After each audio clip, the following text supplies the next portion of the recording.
Hey, good afternoon, everybody. Thank you all for hopping on. We're going to be talking a little Phillies baseball here on this special edition of Alley Talk. I am joined by two of our finest here at Philly Sports Network, Chris and Alec. How are we doing today, gents? Doing wonderful. Just realized I didn't put up my handle and just my name, but oh well. You can Hey, find me if you just search my name. and make sure you don't type Alex. He does not like that. I don't. Don't you dare. Don't you dare betray me. He will find you. So, yeah, thanks everybody for hopping in. So we're in the thick of the Major League Baseball off season. There has been plenty of discussion online about what the Phillies have and have not done. I got a chance to head out to the winter meetings this past week in Dallas, so I do have a little bit of a head cold here, and I'm going to blame Dallas, Texas for that, not anything else. But thank you all for hopping in. If you have any questions or if there's anything you want to talk about, feel free to drop a comment and we'll get to it.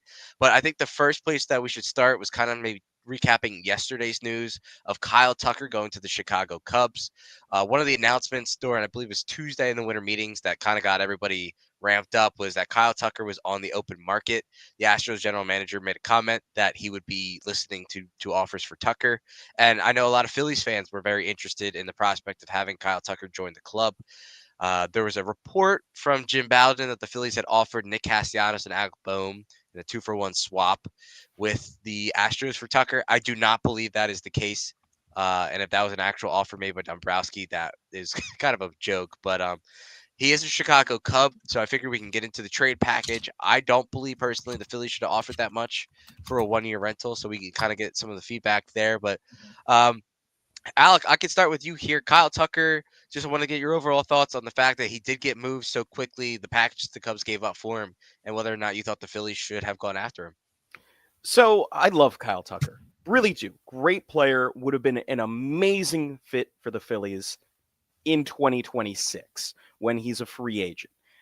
Trading for a 1-year player right now just doesn't feel like the move for the Phillies.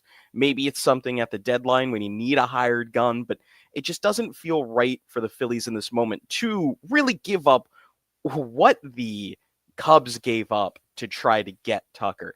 They gave up Isaac Paredes, who was they were lauded for that move, getting him from the Rays. Isaac Paredes, who is still under control. Cam Smith, they're one of their top prospects, and I think one of like the top third base prospects in baseball. And then they also gave up Hayden Wesneski, who's a pretty solid pitcher in his own right. It just wouldn't have made sense for the Phillies. They would have had to have won in 2025. And baseball's unpredictable. We've seen it.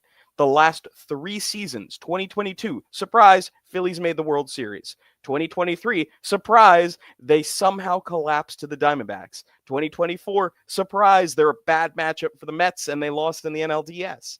Nobody knows what's going to happen in a 1-year guy just to try to boost the offense for a package that would have cost them, let's say, Ranger Suarez, Aiden Miller, and I don't even know. Would it be Bohm? And that's just way too much. Way too much in my mind. Chris, I'll throw it over to you, just kind of echoing the same statements that Alec was going with there. Just your overall thoughts on Tucker going on the Cubs and if the Phillies should have gotten in on that. Yeah, I mean, obviously, I think there's not too much I can add that Alec didn't cover there. You know, Tucker would have been a great addition to the Phillies outfield. The PSN's Kylie Sullenberger, all on the Kyle Tucker train, and was big in our chat. Pushing for his inclusion on the team. So unfortunately, she did not get her wish on there. I also have to give credit out to Sean Nestor. December 11th, he called this. And he called that trade. And he's like, you know what? Tucker just feels like a Cub to me. And I'm like, a Cub? That seems incredibly random. Sure enough, 3 days later, it becomes official. So, in order for them to have included Bohm in the deal, as much as I can't stand him, I would have needed somebody like Valdez or one of their pitchers back in that package because the Phillies do want to improve that starting rotation. And I just don't really think that there was a match for that. And while I do like the prospects that the Phillies have, the prospect percentage rate in the MLB is pretty abysmal. So I'm not against them making a play, but it's got to be it for a guy that's going to fit the clubhouse and fit the culture. Yeah, I think look, if you're asking me, would you like Kyle Tucker on your team? It's a hell yes. He is probably a top 10 player in Major League Baseball, and I know for a fact he is going to get paid a great contract this offseason. But I just do not think that the Phillies should have made the move that the Cubs ended up making. It would have definitely have costed Alec Bohm. And there was reports that the Astros were not a fan of his defense. Even though Bohm's defense is improving, I do feel as though the connotation around Bohm around the league is that he's not a great defensive third baseman. I think giving up on Bohm at this point in time would be a major mistake. I'm not going to come out here and say he's going to end up Chipper Jones. He's going to end up, an MLB Hall of Fame style third baseman. But there's a lot to like about the offense that he does bring when he hits the ball. And like a lot of not teenage, young Americans in their mid-20s, like there's some issues with the personality and keeping your emotions in check. And I think you saw that at the late part of the year. But that's something that as you grow and as you age, those things get easier to control. And for all, at least in the offseason that I've heard people talking about that being a big issue, I think it's incredibly overblown. Like, yes, you want to see him handle himself a little better in the moment, but you know what? At this point in time and at his age, it not to be expected, but it's at least more understandable. And I definitely get that. But the thing with Bohm is he's not 23, 24 anymore. He's going to play next season and start at the age of 28. You would just feel as though he would be progressed a little further mature in a mature manner. But I don't think I know Philly in general loves a player who wears their emotions on their sleeves. But sometimes, you don't always have to slam your bat in your helmet when you get out. It's okay to just head back to the dugout and just get the next one. And I just think sometimes it almost comes off a little extra. And I see Zach left a comment here for us in the chat. And like I mentioned, if everybody has anything they want to go over today, feel free to throw it in the chat. Are you still interested in trading Alec Bohm? Um, and I feel like the general answer to that question is if the price is right. I don't think you just get rid of Alec Bohm just to get rid of Alec Bohm. He's a great player.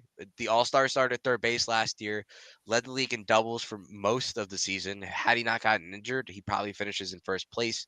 Nearly 100 RBIs in the last 2 seasons. So he's been a very productive player, and you're not just going to give him away. But at the same time, and I know everybody keeps talking about this team needs a shakeup. This team needs a shakeup. I mean, if something is out there and that it makes sense, sure. I don't think Alec Bohm is untradeable, but I also just don't give him away, just for the sake of giving him away to change something up. I mean, like going back to Kyle Tucker, if it's Bohm for Tucker straight up, yeah, you do it. But now you're adding in your top, position player prospect. You're adding in a pitcher. I just didn't think it was worth it to kind of almost take it back to the Tucker thing and kind of conclude that. But yeah, Alec Bohm.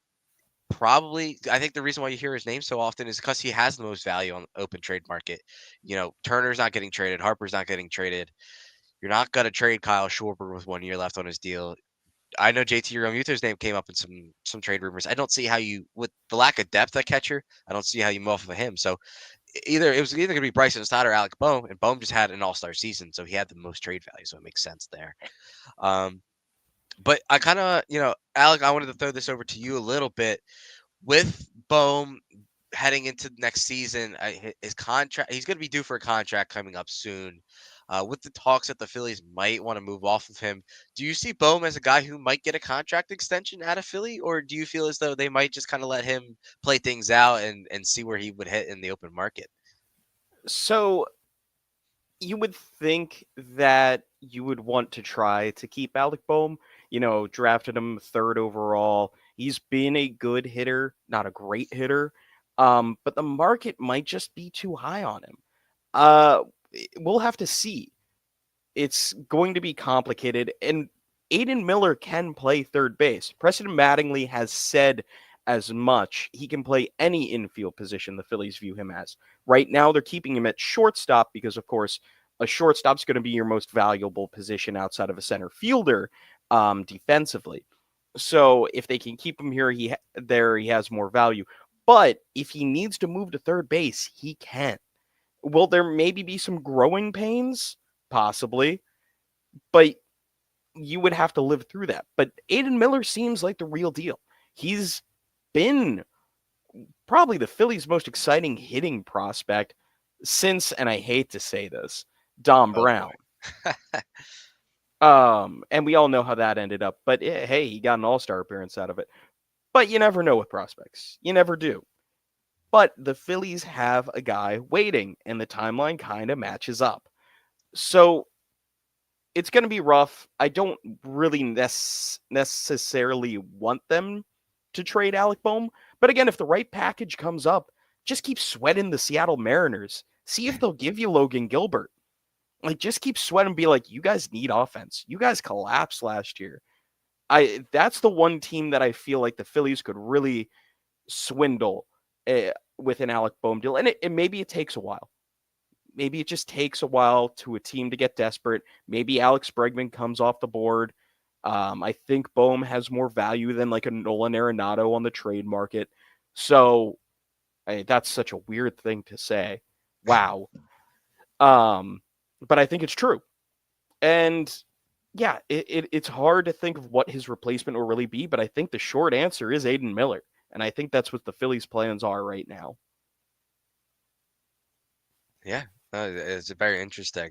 So I know the Bohm is the hot topic. What happens with Alec Bohm? Do the Phillies make a move? Do they make a signing for an infielder or something like that? But one of the things I kind of want to pivot to the moves they've already made, and it should be moved because it's a singular for the most part. But they signed Jordan Romano to a contract Monday at the winter meetings. That was kind of the Phillies were all on the board with the Romano signing. Chris, I'll start with you here. Just your overall thoughts on the addition of Romano to the Phillies bullpen, the potential for him to be a closer, and just kind of his fit with the Phillies in the next season.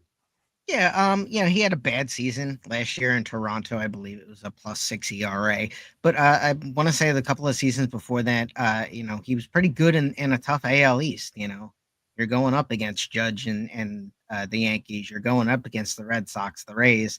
These are tough divisions to pitch in consistently, and so he was able to work his way through that. It was a 1 year, I believe it was 7.75 or something around that, if I recall. So it's not necessarily an overpay. I feel like bullpen ads in the off season are always kind of 50-50.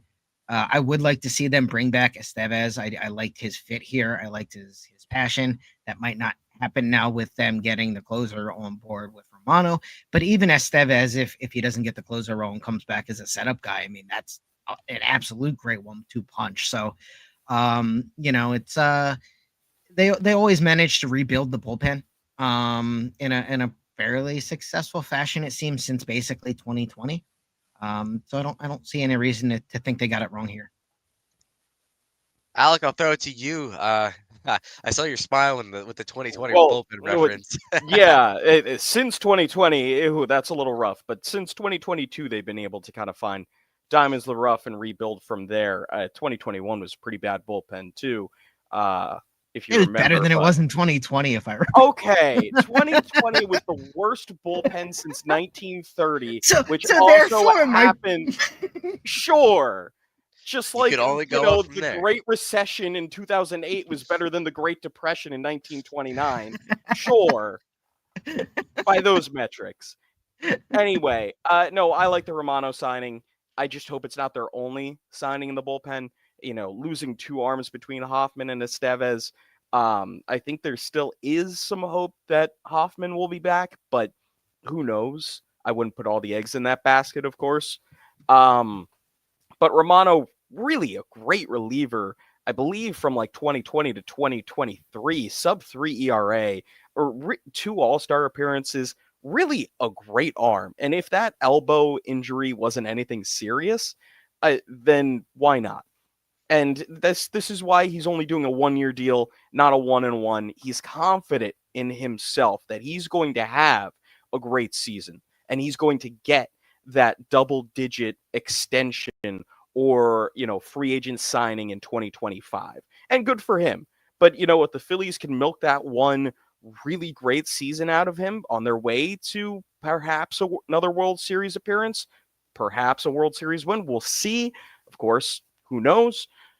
But I think the Phillies wouldn't have touched him at that price if the elbow wasn't in a good condition. Yeah, I completely agree. I mean, he in Toronto, like Chris was saying, he was dominant in an American League East on Blue Jays teams that weren't world beaters. I mean, they made a few playoff appearances in that stretch, but we're not going to sit here and pretend like the Blue Jays were the best team in baseball. So he went out there and he quite literally saved games for Toronto. I, Not I just that, will. yeah, he got saves, but I was significantly surprised that that core in Toronto fell apart as quickly as it seemed to. It seemed like they were really building something nice with Vlad, with Biggio, and Teoscar, I think, was the other guy who's on the free agent market now. And all of a sudden, it felt like you blinked, and it was like, wow, the Blue Jays are bad again. It yeah, was pretty wild. it can happen quickly. I mean, like, there's no guarantees heading to a season. Last year, everybody thought the Braves would be the front runners for the East. They lost Strider and Acuna within like a month, and it changed the complexion of the season. So anything could happen. But yeah, I mean, Romano's going to come off that injury. He feels confident in himself to get right, to get back to that all-star level closer. I think he's definitely going to compete for the closing job. And like Alec, you were mentioned, if he is the only bullpen move, I don't think that's great for the Phillies. They need to bring either Hoffman back, Estevez back, or add another guy. He can't be the only bullpen move. Strom is great. Kirkering is up and coming, and I know they want to give him a higher role this season. And Jose Alvarado has been great, but he's also struggled like he did in the second half of last year. So you can't really rely. I wouldn't want to say you can rely on Jose Alvarado to be a closing option at this point. If he turns back into what you saw in 2022, 2023, that'd be great. But I'm not going to, put all my eggs in that basket. But I think Romano is a great signing for what it is. 1 year deal. There's no such thing as a bad 1 year deal. If he's struggling, you can move off him. I mean, the Phillies did that with Whit Merrifield last year. They've done it in years past with Jerry's Familia, and some other 1 year signings that haven't worked out. So you can move off of a player on a 1 year deal, and it's not overall affecting your roster in that regard. So I do it'd be want interesting to to see. I do want to bring up a minor league signing that the Phillies made. Relief pitcher by the name of Nabil Crismont, I believe is how you say it. He's weird in that he's had better numbers in the majors than he has had in the minors. Um, yeah, he has a 3.1 or 3.71 ERA in the majors, but a 4.22 in the minors. I I just think it's a nice depth signing, and it was just one that I think flew under the radar. And I do want to Sure. mention because with Dombrowski, you never know what little bullpen move is going to make waves for the Phillies. We all remember Andrew Bellotti. It worked for one season, but it was a hell of a season. And of course, Hoffman was nobody. He was a high failed draft pick of the Rockies who was a failed starter, was going to go play in Japan. And then Bryce Harper was like, wow, this guy can actually pitch. And boy, could he. So it's just one of those little moves that I wanted to bring a little light on that Sure. definitely flew under the radar. Well, last year Jose Ruiz, Yeah, minor league no, deal with a spring training invite, and Ruiz Ruiz played a is going to great role for them. contribute. He's going Yeah. to contribute in 2025. I'd bring back one Mister. I just had it here. I just looked at it. He was in Baltimore last year. I don't know who would be a free agent. Oh no, you're not saying Yeah, no. yeah, I No, am no, no, just no, for the no. lulls. No, Just no, for no, the no. lulls. You're talking Craig about Craig No, Kimbrell. Soto? There you go. no. Craig Kimbrell, Oh, just That's for sure. the Oh lulls. boy. yeah, no, Just to see the people do this behind the plate no, again. he I'd fell. have the Phillies pay a couple No, hundred grand. no. He fell off so hard. I also Like wanted to see Alec's reaction to that. he fell off a cliff in the second half of last season. He was fine for the first half, but he ran out of gas. Well, that's He's 2 years in a row for him. Well, he was good for the Phillies. It was just the playoffs, and he got overused too. I would You agree. sign him in August, and there he can't run Yes, out of exactly. steam. Yeah, keep him off the mound until mid-July. Have him ramp up, Yeah, and then and therefore he has 45 innings in the arm. Just proves not that a bad Kenley idea. Jansen's the better closer career-wise. That's possible. Want to shout out Kyle Fisher's in the chat. Kyle's one of our fantastic writers here for the Phillies team at PSN. He mentioned Romano, if healthy, is one of the best closers in recent years. Need another arm, but will they sign somebody? Or trying to find a diamond in the rough to try and save some money? It's a good question. I honestly think they should make, they should pay out for a Jeff Hoffman to bring Hoffman back. I'd rather have Hoffman than Estevez if I had to pick between the two. I'd like either of them back. And I know Alec, you kind of mentioned it, like we could break up into this section, but Devin Williams was a potential option for the Phillies.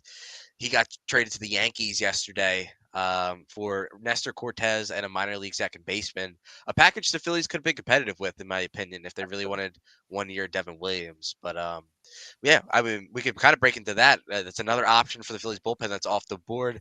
Alec, you brought it up. Wanted to get your thoughts on Williams to the Yankees. Yeah, this is a deal that the Phillies definitely could have pulled. I think they could have probably traded Ranger Suarez straight up if they wanted to get this deal done. Nestor Cortez, another lefty starter, honestly did not have a great season, especially his second half. Not spectacular. I mean, kind of the same with Ranger Suarez, but Ranger Suarez has the playoff pedigree. Nestor Cortez does not. There's more value in there than Nestor Cortez. I think they could have done it 1-for-1 or maybe plus, that 10 to 20 prospect range, something in that grouping. It's a deal that I would have liked to see, but then I think it would have forced the Phillies' hands to try to trade for another starter. Of course, Bohm being your best trade chip, that's probably how they would have gone with it. So it would have complicated things for the Phillies, but it's a trade I would have liked to see. Devin Williams, of course, is a top 5 closer in baseball. Did we see him get blown up in the playoffs? Yes. But do weird things happen in baseball? They sure do. We saw Brett Lidge get blown up in the playoffs before he got traded to the Phillies. We saw Exactly. him blow up in 2009. Well, that too. You know what? I was He went trying from to keep things on the 47 for positive. 47 to 48 for 48, actually. But yeah, but I'm that's just the thing with saying. relievers. They're very 48 fickle. for 48. They're very fickle. They could be great 1 year and not as great It's the next true. year. Not everybody's Maniaro Rivera, who's lights out his whole career. But Devin How Williams did got you the say shade. the name Mariano Rivera? Can we point that out real quick? How did you I just have a cold, sir. Allow me Mariano Rivera? allow me to deal with this. I don't I'll get care. back to you on I when don't I'm care. full functional. But kind of still staying on the reliever market, Tanner Scott, who I believe was the best reliever in baseball last year, is still a free agent option and one that the Phillies could very well pursue. I think Scott would be a great fit for Philly. He's familiar with the National League East from his time in Miami. He's faced the Dodgers with his time with the Padres, so he's pitching some big spots. I think Tanner Scott would be a great fit. Chris, I'll throw it to you. Would you like the addition of Tanner Scott, and do you think the Phillies should pay the asking price, which I would assume it's going to be quite a bit? I mean, I don't see any reason why not, especially if you're trying to help that bullpen. I think Zach hit the nail on the head, unfortunately, in again in our chat where he's like Tanner Scott seems like a great signing that would just absolutely not work as soon as he got here for the Phillies and their bullpen, where high expectations. But yeah, no, if the bullpen is what you're trying to fill and you're trying not to do it with the trade of an Alec Bohm or with a trade of one of your pieces, then that's one of the better places to look. And the longer that he sits out there, the more leverage the teams get to try to drive that cost down a little bit. With the payroll that the Phillies have, I don't know how much the cost matters as much as trying to more fit into the scope of what they're trying to do and the moves that they're already talking about internally. As you saw with Soto, it's one domino falls, and then all of a sudden you have 6, 7 other things go in place, freed to the Yankees, Williams then to the Yankees, different things like that. So I think there's a lot to play, and yeah, again, I don't see how it would be a problem trying to add one of the best relievers in baseball, even if you do have to pay for it a bit. Yeah, I just think that's a gamble you take, right? It's a guy who is coming off some of the best years of his career. He's a power throwing lefty, and I know, like I mentioned, relievers can be very fickle, but I think he's a guy you slot him in the back end of the rotation. Him and Strom, you kind of using them interchangeably from the left-handed side, and Alvarado. That might be the three best left-handed bullpen combo in baseball.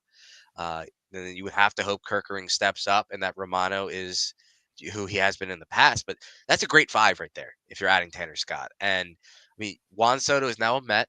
Obviously, everybody knows that. Left-handed batter, and not that lefty pitchers are his weakness because Soto can hit anybody, but I'd rather have Tanner Scott going up there in the ninth inning of a tight ball game. The Phillies trying to win a game against the Mets with Soto at the plate than a Jose Alvarado, and even I would rather have Scott over Matt Strom, for example. So Strom had a great season, really fell short in the postseason. So I mean, I just think you go out and you add a guy like Scott and you have him Romano, and honest, their experience is if you had Romano and Scott, their experience already outweighs what you had with the Estevez and Hoffman from that standpoint. So I just think it'd be a great addition overall. Alec, Tanner Scott, can you see him coming to Philadelphia, or do you see that as more of a fan pipe dream? I could see it, but it's going to depend what the Phillies want to focus on right now. Their payroll is probably around 270 million that we say right now. They're over the tax threshold. 301 million is going to be the real number to watch. That's going to be the third tax threshold when the Phillies would get really taxed. And I don't know if John Middleton really wants to pay that extra chunk of change for what is virtually nothing unless you go way over. And in that case, all bets are off, but I just don't see it. So they realistically have about $30 million that they could play with, and that's like AAV number 30 million. So if Tanner Scott costs you about half of that, are you really going to be able to add an outfielder that's going to be more than, a little over replacement value? Like, I just don't know how the Phillies want to really tackle some of their issues at the moment. And it's going to depend on that. If they decide that, they really need to shore up the bullpen and they need a lockdown closer, sure, Tanner Scott sounds great. Give him 3 for 45 or hey, it might cost more than that, honestly. I think it probably closer to 18. Yeah, it could. It depends how much teams value a left-handed closer, because a lot of teams do balk off of that. But Scott has the pedigree. Scott has the pedigree that teams are looking for when they want a guy or the guy at the back end of the bullpen, I should say. So it's all going to depend how the Phillies really want to tackle what they have on their plate with, kind of the. And I hate to say limited resources because they are a big market team who is already spending $270 million. Let's not fall into the trap of saying the Phillies aren't competing. Oh, they're punting on the year. No, hell no. It's dumb to say that. It's asinine to say that. But I could see it. It just all depends what philosophy Dombrowski and the crew have cooking right now. Yeah, and kind of to build off that, they are working. It's not like they're just sitting there and hoping for something to fall in their laps. They're actively in markets and negotiations and assessing what's out there. But the Phillies, and I mentioned this yesterday in an interaction on Twitter, they're not desperate, right? They're not operating from a desperate position. They just won 95 games. They just won the National League East. They've made the postseason 3 straight years. They have a great core. They're not desperate like the Cubs making that move for Kyle Tucker for 1 year of Kyle Tucker. That's a Matt, do you mind desperation if I move. cut in? Yeah, go for it. Yeah. So another thing I've kind of seen on the interwebs recently is the Phillies are the most desperate team to win the World Series. And I just don't agree. I see Phillies a team fans. well, yes. But So I see the Yankees make the World Series for the first time in 2009. A franchise that is like so they have such a generational wealth of winning that to them not even being in the conversation for a World Series is an offense to their fans. Uh, I see them as more desperate to do something to make up for the loss of Juan Soto than I see the Phillies right now. The Phillies really don't have any huge gaping holes that need to be filled. That's going to be more next season. And again, what I want to say is there's no guarantee the Cubs are going to lock up Kyle Tucker. The Cubs have been more of a frugal franchise than anybody really understands. Like they're an upper tier like team when it comes to how much they can spend, but the Ricketts family doesn't. They don't. So if Their you biggest think they're signing was Suzuki out of Japan a couple of seasons ago. well, Eve. again, they have the Yeah. market. So they have the media market to get attention to these players, but they're never ones to really be in the top market. When it was the shortstop free for all, they went with Dansby Swanson, who was seen as, I think, the third or fourth option in that market. And we can talk about that all you like, it where you think those guys felt, but they kind of overpaid him for what he's doing. But at the same time, they didn't want to get into the Xander Bogaerts, Trey Turner money, even the Carlos Correa money. They didn't want to touch. So it really comes down to, are we really thinking the Cubs are going to lock up Kyle Tucker? Because No. I don't see it.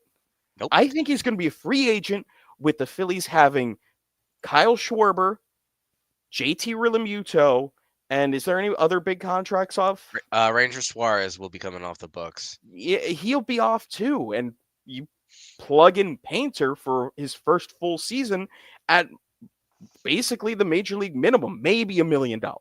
Maybe. So it's like, just be patient. Just because they're not making the big splash in 2025 for 2025 doesn't mean they're. And think about this. What's happening in 2026? The MLB All-Star Game will be live from Philadelphia. Yes, it will. The first All-Star game ever to come out of Citizens Bank Park. The 250th anniversary of America with tons of stuff happening in Philadelphia. Dombrowski's not dumb. Middleton's not dumb. They're going to make money hand over fist that entire summer in Philadelphia. And because of that, why not get flashy and go all in 2026? It's just a matter of patience. Just wait. It will be there. It took the Dodgers till 2024 to get a championship that people deemed real. Where they Can I make it a way too early bold prediction Sure. for that All-Star game in 2026? And it's way too bold because it's probably not even going to happen. Is Ricky Pitalico going to be the lone All-Star? I don't know. You go and get 23-year-old Roki Sasaki. Excuse me. You go get Roki Sasaki, and then he pitches at Citizens Bank Ballpark. So that sounds great. It sounds love great. that. It sure does. But he's signing as an international free agent, which means he's not getting more than $4 or $5 million next year from any team, and any team has a realistic shot at getting him. And Well, from what I've He's heard, posted. It's it's January, so I guess that is next year.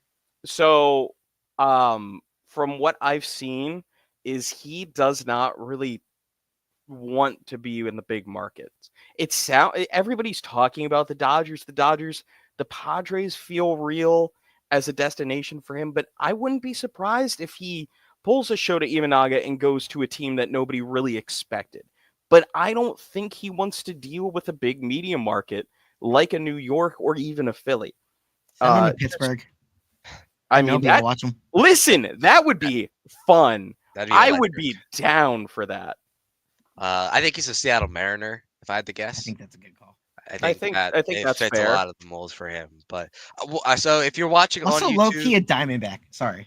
Oh no, you're good. No, you're good. Yeah, Diamondback would be an interesting. Wait, fit, too. if he does sign with the Mariners are going to have a really stuffed rotation, Yeah. maybe that kind of loosens their grip on one of their starters. I might be a big fan of Sasaki going to the Mariners now. Yeah, maybe they give up a Logan Gilbert. They give Again, up a George Gilbert Kirby. has, well, Kirby has 4 years of control, so I don't think they'll give up Kirby. But Gilbert has 3, and then Bohm has 2, and I feel like you can make up the difference there without it hurting a ton. It would be a good fit. I definitely agree. Like, So I was playing around on Trade Predictor a little bit, and Bohm and Kaba for Gilbert does get it done as a minor overpay by the Mariners. I'm not a huge fan of interesting. Kaba. He's I also always feel 17 years old. I also feel that's where you see that random, like, they just threw in like the 13th best prospect in the program that, like, Well, he's a low down top 100 prospect, but I think it's interesting. It could be a fit. So what I did, if you're watching on YouTube and Twitter here, I've got the Fangraphs list of free agents who have not yet signed. So these are the top free agents left in this off season. And I just wanted to go through a couple names to see if we thought they might be fits here in Philadelphia. Starting with Jurickson Profar, left fielder for the San Diego Padres, coming off a career year. He could slot in every day for the Phillies to left field. He's a switch hitter, so you do not have to worry about the lefty righty splits. You could just lock him in the left field every single day. And I think he's more of a contact driven hitter, not a power guy, which is something the Phillies are looking for here. Chris, we'll start with you. Any interest in Jurickson Profar to the Phillies? Do you think that could be a fit? um, I don't exactly know. You said he's outfield, right? Yes, left fielder Um, primarily. left field primarily. If I feel if they move off of somebody, whether they end up including a Marsh in a deal or finding a taker for Castellanos, which I personally think is a mistake. I could see that. If I recall, Profar also started in the infield with Texas. So he does have a bit more versatility to his game than your average major leaguer would. And then I've always been a big fan of that switch hitting component to an at bat. Gives pitchers and makes the lineup adjustments for the opposing managers a little more difficult to control. The best being for me Shane Victorino. Was always one of those better switch hitters. So adding that into the lineup, especially one that's been one hand dominant as the Phillies have been, I could see an argument for that at least. Yeah. Alec, what are your thoughts? I'm a little bit higher on Profar than anybody else, to be honest. I think he's the type of player that the Phillies have kind of targeted in the past few years.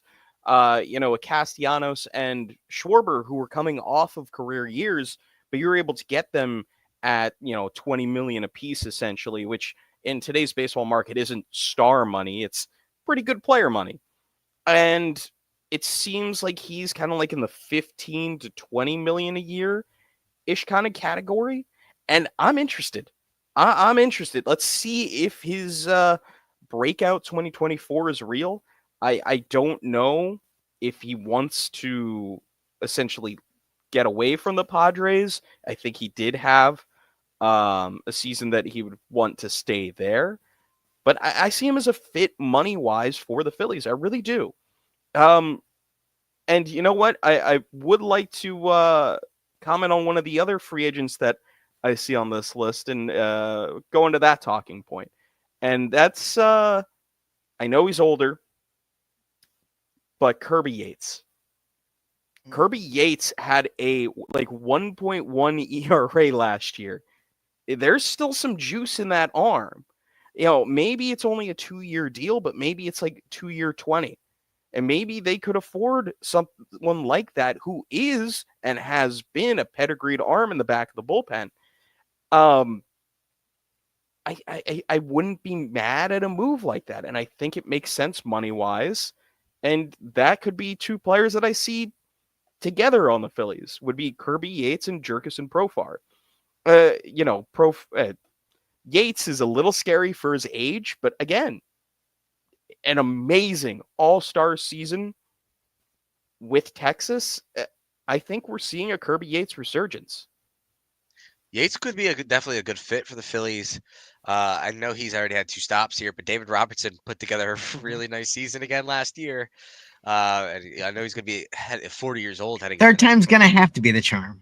I mean, It would be you know, a funny thing it to would be see David Robertson hysterical. a third time. It would be hysterical.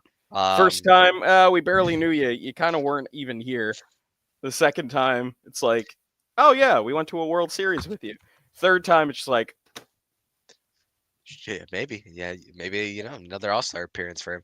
But I think one of the issues, I guess, for the Phillies is just some of the positioning that's left in the open market here.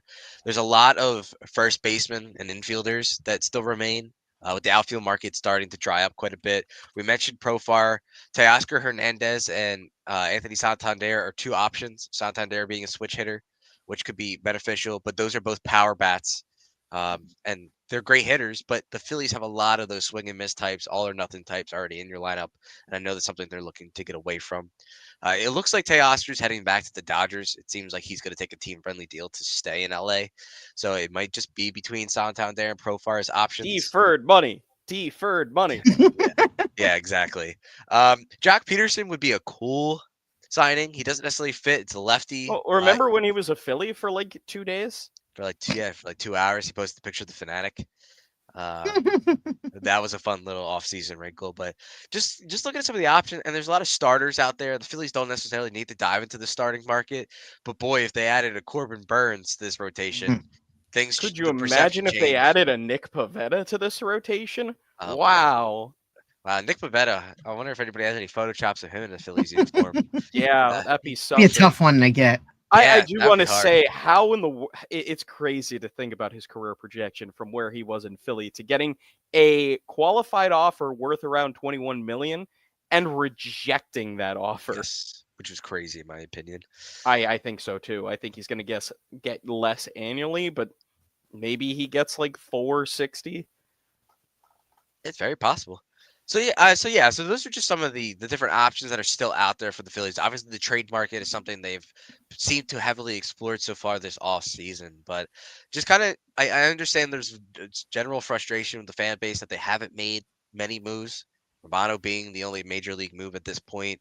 I know there's been a lot of talk about trading Bohm or trading Ranger Suarez, Nick Castellanos, but all in all, I think the Phillies are content with the roster they have constructed at this point. I do think that a move here and there it needs to happen, but I don't think there needs to be this massive overhaul or shake up. They won 95 games last year. They're going to be a competitive team. There's no guarantees year to year, but there's no reason they can't compete with the Mets and the Braves for the National League East crown. I think they have the best rotation at this point out of all three teams. They still have a very competitive lineup, with those clubs. I think Atlanta's bullpen might be the best of the group there, but just overall, I feel like the Phillies are still a very competitive team. Just kind of previewing the East next year.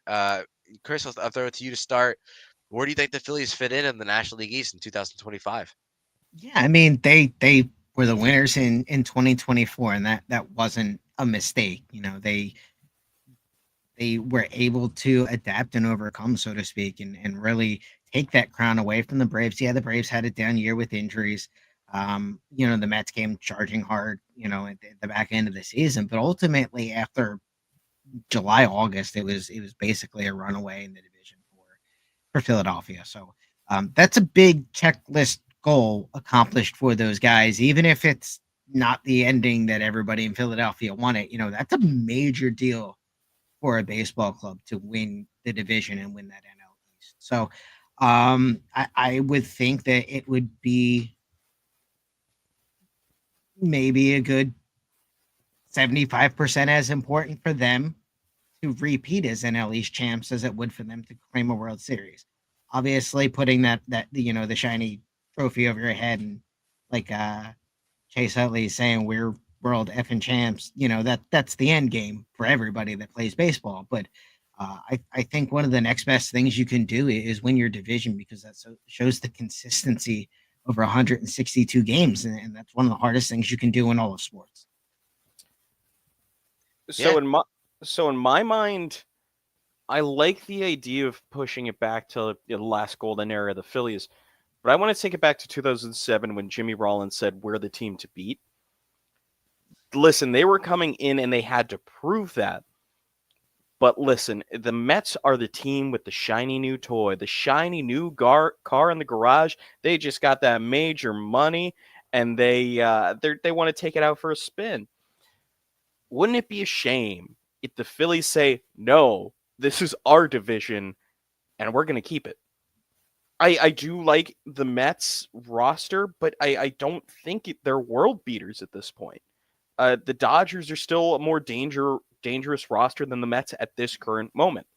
I do think Kodai Senga, and I thought this last season before he got hurt before the season, I think he is a legitimate NL Cy Young contender. But the rest of the rotation, it's not a scary thing. And I don't think they have that great of a bullpen either. So I see them as a top-heavy team that if certain things don't go their way, I think it's the Phillies division again.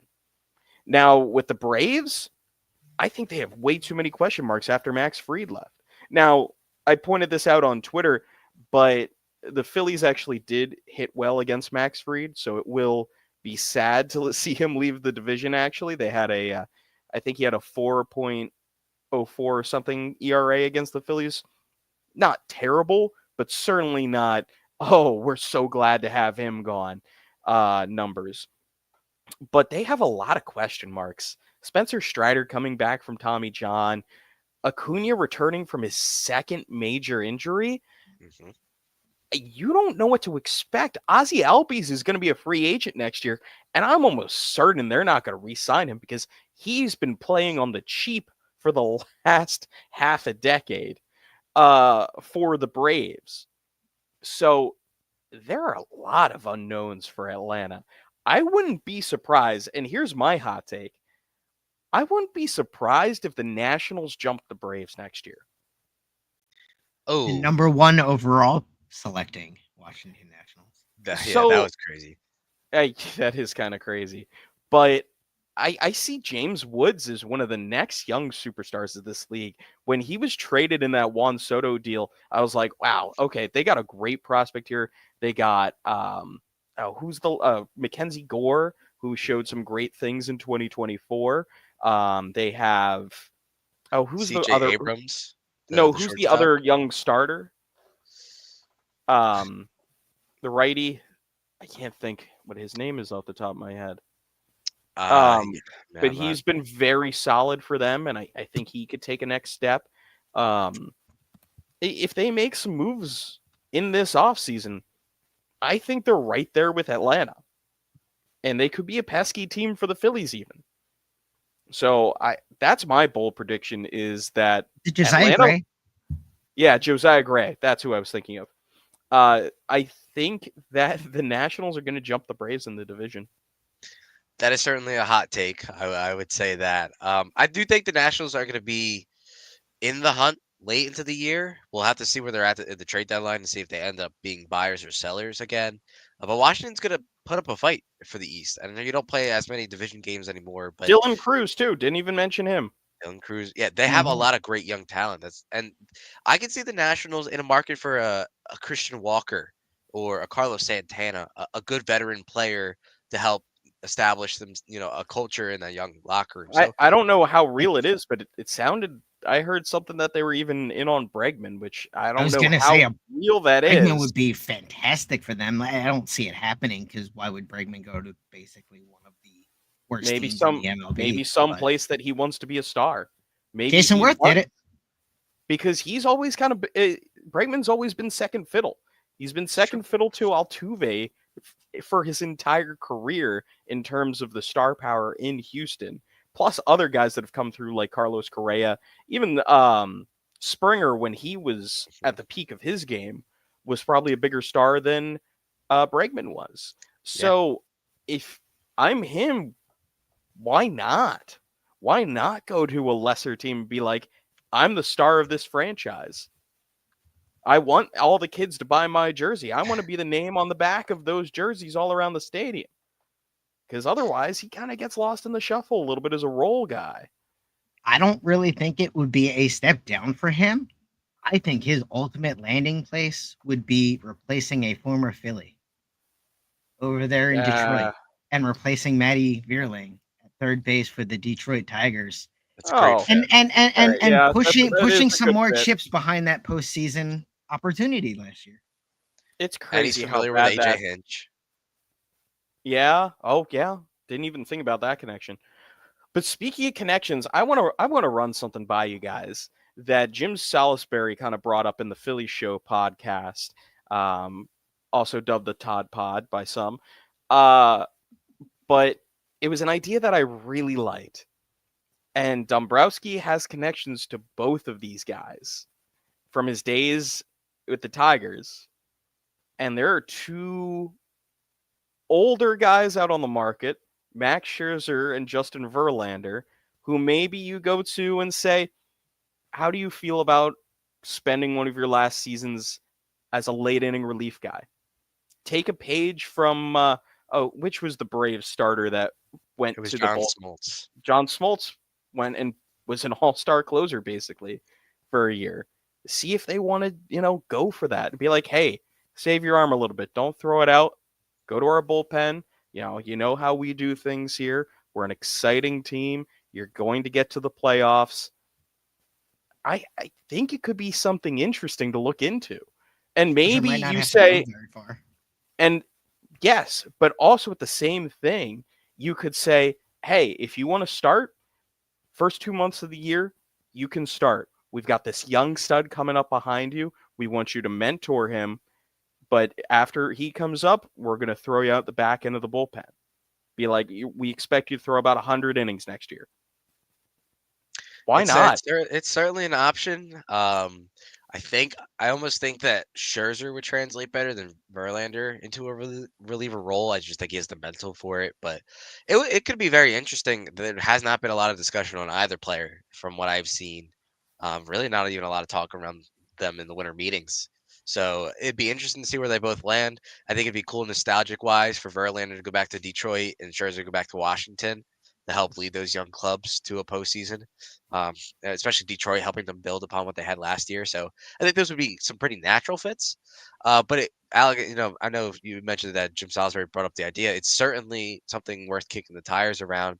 And if the Phillies don't find another, relief option, he could kind of play a prominent role. Either one there. But yeah, so we started by talking about Kyle Tucker. We moved into the Alec Bohm sweepstakes, talked about the bullpen a little bit, what they have versus what they still need, different options there. Talked about the National League East, talked about other potential free agents. So went over a lot today in this edition of Alley Talks. I wanted to thank everybody for tuning in.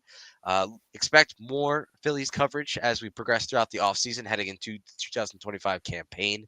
Hopefully the Phillies are, dropping some more, some signings, some trades.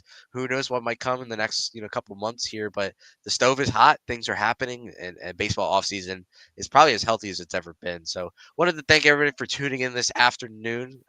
Stay tuned to all of us on, Twitter, and I believe we're all on a Blue Sky. Is that correct? Hmm. So make Yes, sure to check yes. us all out. Our handles will be, in the tag. Alec, you Yeah, can I find think Alec.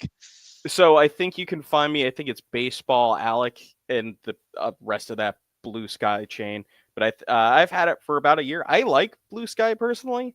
It reminds me a little bit more of old school Twitter, and I miss old school Twitter um, immensely. So yeah, follow me there. I'd love to interact with you. It's crazy to be able to talk on social media without getting rage baited. Yeah, Oh yeah, or it's spot really spam. nice. It's very clean. But yeah, check us Yeah, out on there's both platforms. The Philly Sports Network page, Metro Philadelphia page, as well as YouTube and all of that good stuff. So appreciate everyone for hanging out with us today on this lovely Saturday afternoon. Have a great rest of your day, and we'll be back to talk more Phillies baseball. So thanks everybody.